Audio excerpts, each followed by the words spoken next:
There we go. Think it started recording now. Alright, we're on the play. Match 2 of this league with Rug Delver. That looks like a swell keep. We're going to go turn 1 Island, hold up Disrupting Shoal, possibly turn 2 Visions plus Bolt, followed by an eventual Hooting Mandrills. How do I want to sort this?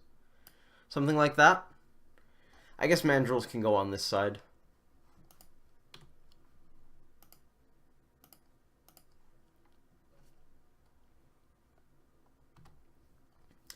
Head over to the opponent and see what they're up to. Scalding Tarn and nothing. Cool.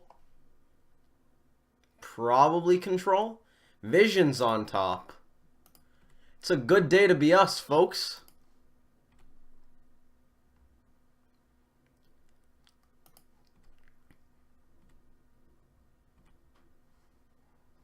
What do we want to do? We could... I want to cast a Visions.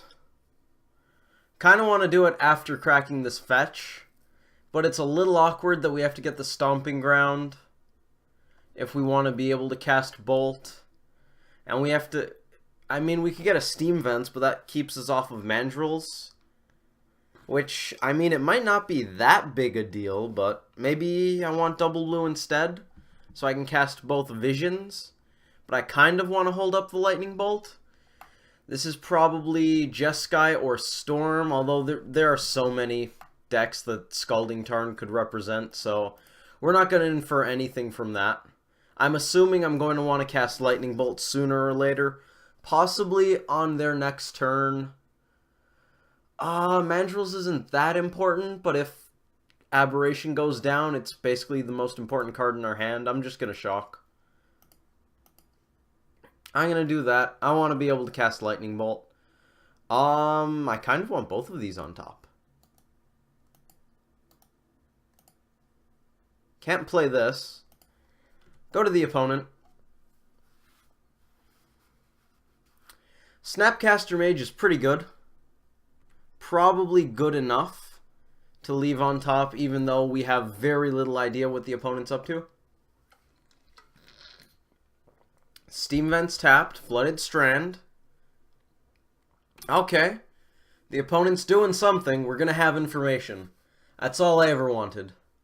To have an idea what you're doing, sir. A Jeskai deck. Looks like a Helix. And it smells like 1-2. That's going to happen. They're going to get some life back. That is A-okay. I think if I had this Snapcaster Mage in hand when that occurred, I probably would have pitched it to keep the Delver alive. Given that they were at 13, that's pretty low. Delver hits, they go down to 10. We can probably play this Mandrills. We might not want to, but we probably do. Breeding Pool for double red, or Breeding Pool for double green, or Steam Vents for double red. I think I'd rather have the Steam Vents. We shuffled away the Delver of Secrets, which means we don't know that this Visions would give us a card that pitches to Shoal to counter Path. So I don't really want to cast Visions here. Think I want to keep it in hand. Do I care to hold up Lightning Bolt? That seems pretty irrelevant. Would I rather have a card in the graveyard? I could have a fetch in the yard. That doesn't seem very important with us not having Traverse in our deck, so I think I would rather have the Bolt up. I mean, there's some value in pretending we have a Stubborn Denial, but that doesn't mean much to me since I know that we don't.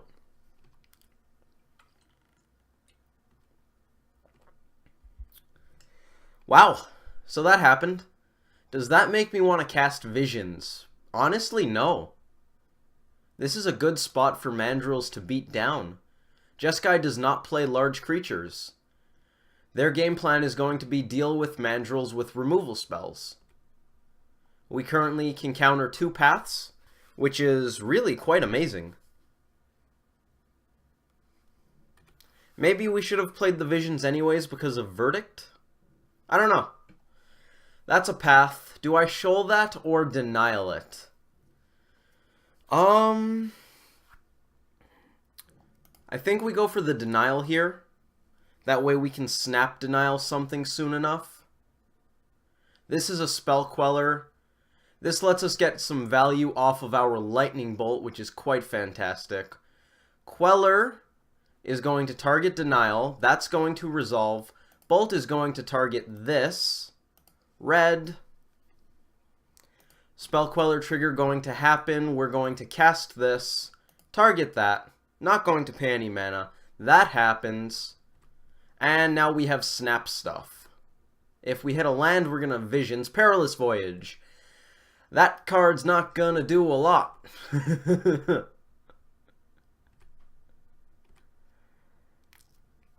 Good spot for Voyage. Maybe we end up bouncing Mandrills?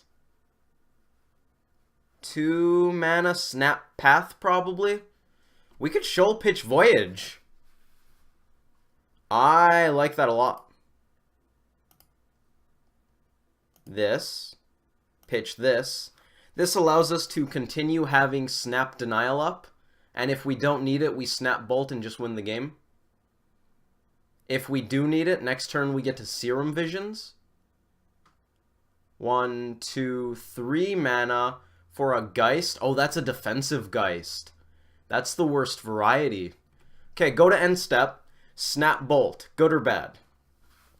We Snap Bolt, they go to 4. Swing with Mandrills and Snapcaster Mage. They have to block Mandrills. Oh, no, they just lose. Going to assume the opponent's not running Disrupting Shoal. Probably a safe bet. And they scooped. Nice. Let's head over to the sideboard. That was a great hand. That was basically our ideal hand, right? We had removal. We had 2 threats. We had cantrips. We had counters. That was fantastic. Alright, well, Geist of Saint Traft pretty strongly suggests the opponent's on the tempo variety of Jeskai. Also, Spell Queller. I guess Queller is good enough that you'd play it whenever. Voyage is going to go. Thought Scours are going to go. The opponent's going to help us with the interacting part. Getting cards in the graveyard. Cut a Vapor Snag, not very good in this matchup. Looks like my plan involves cutting a Shoal and a Denial. I guess to make our top decks better. That's how I would rationalize that, and I imagine that's how I did rationalize it. I'm going to see what we're boarding in before we make any final decisions. Knuckleblade looks great. 2 of these guys. Probably the Mountain. Is that the Mountain? Yep, that's the Mountain. 3 Blood Moon. 7 for 7. How good's Shoal right now? 1, 2, 3, 4, 5, 6, 7, 8. Including one of the 2 Shoals that can pitch to the other. 8-2 CMC is not bad. How about 1? That looks low. 1, 2, 3, 4, 5, 6, 7, 8, 9, 10, 11. We're not going to be shoaling many Path to Exiles. Can we remedy that? We took out 5 1 CMC blue card. All the cards we cut were blue. Do I not cut bolts? I would have cut Forked Bolt if we were running it, and I understand that Lightning Bolt is pretty good against Spell Queller, but it's also good against the face. Oh, that's rough. That is rough. We could cut 1 for either the Denial or a Scour. How many counters do we have? How many threats? 17 creatures, 3 Blood Moons, so we have plenty of threats. How many counters? 1, 2, 3, 4, 5, 6, 7. That's not bad. I don't hate bringing in just a Scour for some extra velocity. Don't know if I like cutting the Lightning Bolt, but I could live with cutting 1. That's defensible. I don't know if it's good, but it's defensible, and it makes Shoal better. And I don't hate that. Alright, game 2. Let's see what we can do. We're going to be on the draw. That hand's good, right? It doesn't do that much, but I'm going to say it's good. Actually, is it good? The opponent's not on straight up control. They're playing a tempo deck. We can expect to see a threat on turn 3 here. If they tap out for a Geist, though, we get to Blood Moon. And I don't know if that's a bad thing. I'm going to keep this. Science and stuff, you know? Colonnade enters the battlefield tapped. Stubborn Denial, okay. That could conceivably do something. Kind of want to have that up. Don't think I'm going to crack the Misty anytime soon because I would actively like to find the 4th land. Playing these Huntmasters would both help us survive and help us turn the corner. I say it a lot, but speak of the devil, he shall appear, yada yada yada. Let's play this. Head to the opponent, pop out the graveyards while we're at it. I guess we'll turn on the yield, but it's not going to do anything because we have fetches available. Let the opponent take their turn. And is turn 3 Blood Moon, turn 4 Huntmaster good enough? Let's find out. They're on Geist. This is exciting.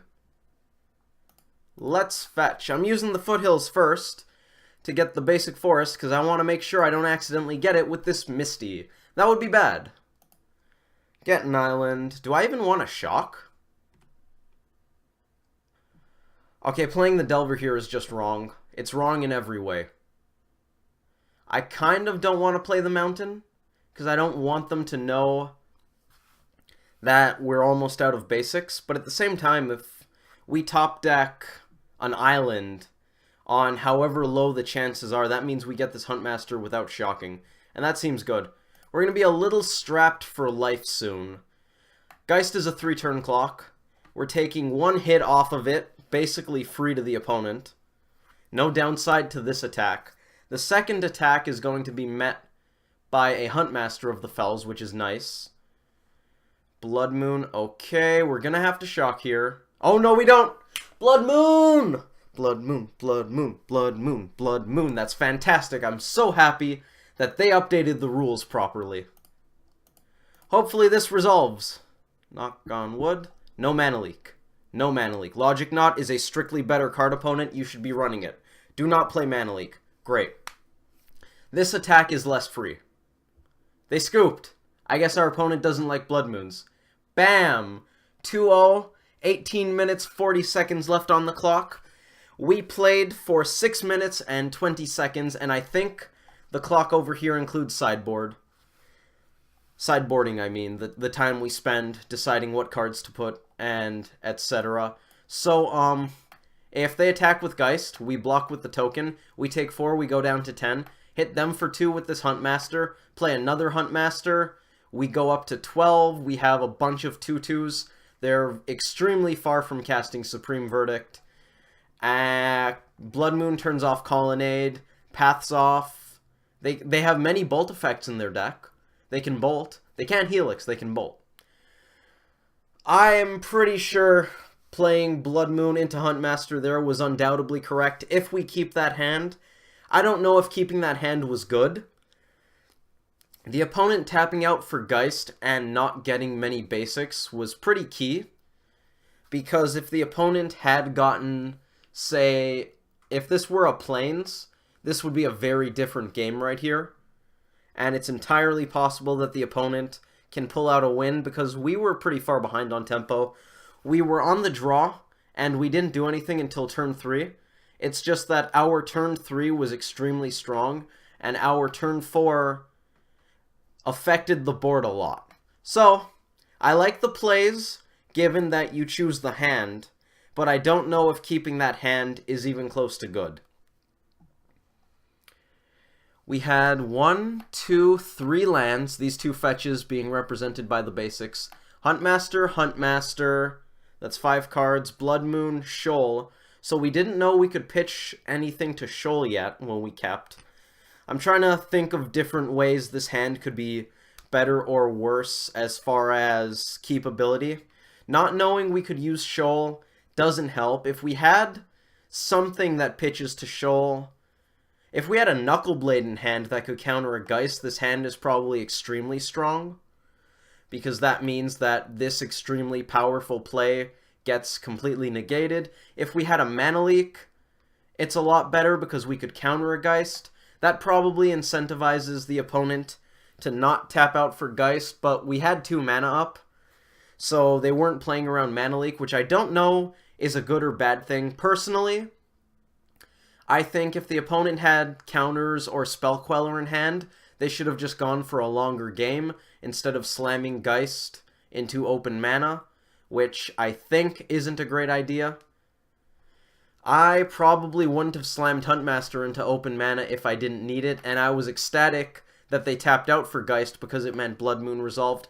This is a very Drago-esque matchup in which both of us want to resolve our threats without the opponent resolving their threats, and we also want our threats to not get removed. That specifically applies to us more as far as removal goes because the opponent plays Path and we play Vapor Snag, which gets sided out. Simic Charm counts, kind of. Geist doesn't really care. Actually, in hindsight, not that long ago, I was boarding in 1 Pyroclasm against Jeskai because of Geist, and I believe I was also boarding in EE off the upside that it could hit occasional permanents they want to board in, but they don't run many of those such permanents. They're much more streamlined than a control deck running something like Vidalcan Shackles, or that's kind of it.